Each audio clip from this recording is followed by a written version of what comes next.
नमस्कार, मैं पत्रकार हनुमान पुनिया और एक बार फिर आपका स्वागत है अपनी न्यूज के इवनिंग बुलेटिन में। और चर्चा करेंगे हरियाणा की बड़ी खबरों की, लेकिन उससे पहले सुप्रीम कोर्ट की एक खबर का जिक्र करना जरूरी है, क्योंकि इन दिनों में हरियाणा सहित दिल्ली के क्षेत्र के अंदर प्रदूषण काफी ज्यादा बढ़ा हुआ है और उसकी वजह है पराली जलाना किसानों के द्वारा। ऐसे में सुप्रीम कोर्ट के अंदर आज सुनवाई थी और उसमें पंजाब और हरियाणा के चीफ सेक्रेटरी कोर्ट में पेश हुए और सुप्रीम कोर्ट ने गलत जानकारी देने पर हरियाणा सरकार को फटकार लगाई है। जानकारी के मुताबिक बता दें कि हरियाणा सरकार की कार्रवाई से भी कोर्ट परेशान है, संतुष्ट नहीं है और कोर्ट ने कहा कि हमें सख्त आदेश देने के लिए मजबूर अब ना करें। दरअसल कोर्ट की तरफ से आदेश दिया गया था कि अब जो पराली जलाता है उस किसान के खिलाफ सख्त कार्रवाई की जानी चाहिए और उसको लेकर किसानों को भी प्रशासन की तरफ से कड़ी इंस्ट्रक्शन दी हुई है और कई आदेश भी जारी किए गए हैं, जिसके अंदर एक ये था कि किसान अब अपनी फसल नहीं बेच पाएंगे 2 साल तक अगर वो पराली जलाते हैं तो। इनके अलावा केस दर्ज होंगे, जेल भी जाना पड़ेगा, इस तरह के आदेश जारी किए गए हैं, लेकिन अभी तक कोई कार्रवाई नहीं की गई है। और इसी कार्रवाई ना होने की वजह से संबंधित विभाग ने कई कर्मचारियों को सस्पेंड कर दिया, उनके खिलाफ केस दर्ज कर लिया। कई किसानों को भी जो है केस दर्ज करके उनको गिरफ्तार किया गया था, बाद में उनकी जमानत हो गई थी।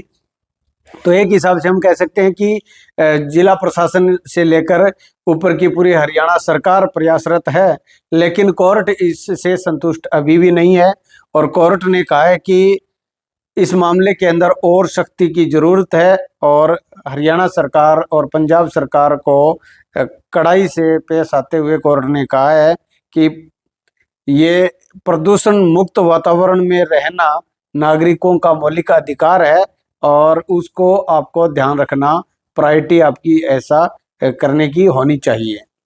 दूसरी खबर है साक्षी मलिक रेसलर, उनकी जो विटनेस बुक है वो पिछले 2 दिन से हंगामा मचा हुआ है उसको लेकर, और उसमें कहा गया है, एक नया खुलासा ये हुआ है कि बीजेपी नेता बबीता फोगाट ने ही कुश्ती संघ के अध्यक्ष बृजभूषण के खिलाफ आंदोलन करने के लिए उनको उकसाया था और उसी ने प्रदर्शन करने की अनुमति दिलवाई थी।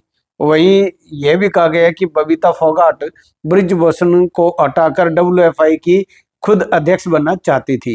ऐसा खुलासा होने के बाद में अब बबीता फोगाट ने अपना पक्ष रखा है। सोशल मीडिया पर उन्होंने लिखा है, कटाक्ष किया है साक्षी पर और लिखा है कि खुद के किरदार से जगमगाओ, उधार की रोशनी कब तक चलेगी। किसी को विधानसभा मिला, किसी को मिला पद, दीदी तुमको कुछ नहीं मिला, हम समझ सकते हैं तुम्हारा दर्द। ये एक शायरी के अंदाज में ऐसा आरोप लगाया है। किताब बेचने के चक्कर में अपना ईमान बेच गई, ऐसा भी उसमें पोस्ट में लिखा है। यह बता दें कि विनेश फोगाट इस आंदोलन का हिस्सा थी, वो अब MLA बन चुकी है कांग्रेस की टिकट पर। वहीं उसके अंदर बजरंग पूनिया जो है वो सक्रिय थे उस आंदोलन के अंदर खिलाड़ियों के, तो उनको ऑल इंडिया किसान कांग्रेस का वाइस चेयरमैन बना दिया गया है। दूसरी, बजरंग पूनिया और विनेश फोगाट की सियासत में एक चौंकाने वाला मामला आज सामने आया है। राजनीतिक सियासत के अंदर विधानसभा चुनाव से पहले विनेश फोगाट और बजरंग पूनिया हुड्डा गुट के साथ सक्रिय दिखाई दिए थे। जब विनेश फोगाट भारत आई थी ओलंपिक समापन के उपरांत, तब उनका भव्य स्वागत जब किया जा रहा था, तब वहां पर भूपेंद्र सिंह हुड्डा के पुत्र दीपेंद्र हुड्डा वो उनके साथ थी, बजरंग और ये विनेश, और प्रचार भी उनके जो है चुनाव के, विनेश फोगाट के चुनाव प्रचार में भी दीपेंद्र वहां पर पहुंचे थे।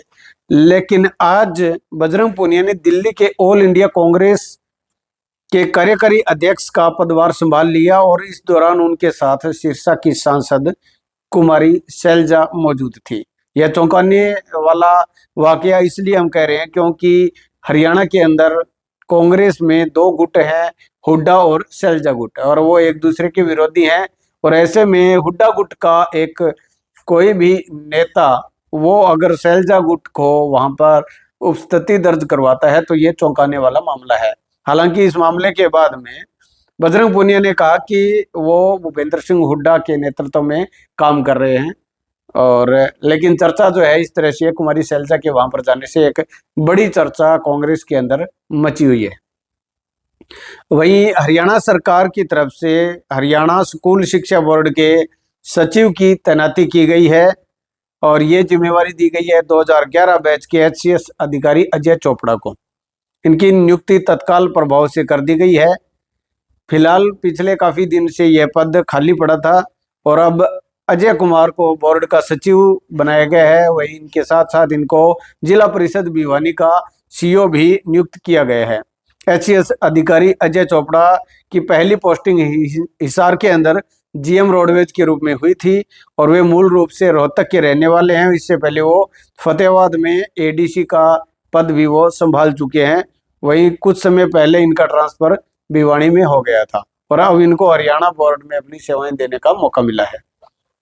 वहीं हरियाणा के अंदर इनेलो के सिंबल पर खतरा मंडराना शुरू हो चुका है। यह बता दें कि 2019 का विधानसभा चुनाव अगर चुनाव आयोग ने चाहा तो इनेलो अपने सिंबल पर चुनाव नहीं लड़ सकती, ऐसी चर्चा बनी हुई है। लगातार 2 विधानसभा चुनाव के अंदर इनेलो का प्रदर्शन जो नियम है उनके अकॉर्डिंग नहीं हुआ है। भले ही 2024 के विधानसभा चुनाव में इनेलो को 2 सीटें मिली है, 2 विधानसभा के अंदर उनके प्रत्याशी पहुंचे हैं, लेकिन जो नियम है 5 नियम है उनमें से एक भी नियम पूरा जो है पार्टी नहीं कर रही है। इस बारे में पार्टी को 6% से कम वोट मिले हैं। वहीं 2019 की अगर बात करें तो उस वक्त 2.44% वोट इनेलो को मिले थे।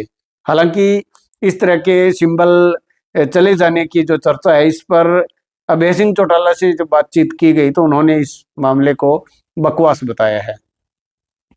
वहीं बात करते हैं, आज एक दुखद समाचार है। केंद्रीय मंत्री और हरियाणा के पूर्व मुख्यमंत्री मनोहर लाल खट्टर के भतीजे वैभव खट्टर का आज निधन हो गया।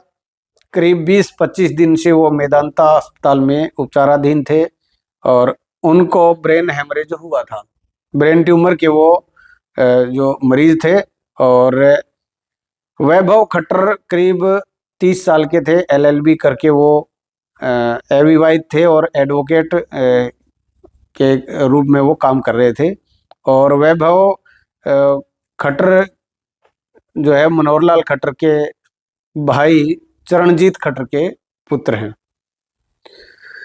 अब बड़ी एक और जानकारी भी है। एक सोशल मीडिया पर एक चैनल पर बातचीत करते हुए आमिर खान की मूवी दंगल के संबंध में बबीता फोगाट ने कहा है कि मूवी ने 2000 करोड़ रुपए कमाए थे, लेकिन उन्हें महज 1 करोड़ रुपए दिया गया था। हालांकि उस चैनल में बातचीत करने के दौरान उन्होंने यह भी कहा कि कमाई एक साइड में है, लेकिन मेरे पिता महावीर फोगाट ने हमें एक बात बताई है कि सब चीज़ों को छोड़ दीजिए, लोगों का प्यार और मान सम्मान मिलना चाहिए। और उन्होंने कहा है कि फिल्म के बाद में उनको पूरे देश के अंदर पूरी ख्याति मिली है, पूरा प्यार मान सम्मान मिला है। वहीं हरियाणा सरकार की तरफ से सरकारी कर्मचारियों को दिवाली से पहले एक बड़ा तोहफा दिया गया है। बुधवार को सरकार ने कर्मचारियों का महंगाई भत्ता 50% से बढ़ाकर 53% कर दिया, यानी कि 3% बढ़ा दिया गया है। और फाइनेंस डिपार्टमेंट के एडिशनल चीफ सेक्रेटरी अनुराग रस्तोगी की ओर से ये आदेश जारी किए गए हैं। और इनके अलावा सरकारी कर्मचारियों के साथ साथ पेंशन भोगियों को भी इसमें राहत मिलेगी, और 1 जुलाई 2024 से ही ये आदेश लागू माने जाएंगे, और दीपावली पर्व से पहले इनका ये बोनस ये इनको तोहफे के तौर पर मिल जाएगा। तो ये आज की बड़ी खबरें जो हमने आपको बताई है वो हरियाणा की देश की जो बड़ी घटनाएं हैं वो हमने आपको बताई है। आपको हमारा ये एपिसोड इवनिंग बुलेटिन किस तरह का लग रहा है कमेंट करके जरूर बताएं। वहीं ज़्यादा से ज़्यादा इसको शेयर जरूर करते रहें ताकि हर एक अपडेट जो है वो हर एक ज़्यादा से ज़्यादा लोगों तक पहुंच पाए। आपका बहुत बहुत धन्यवाद।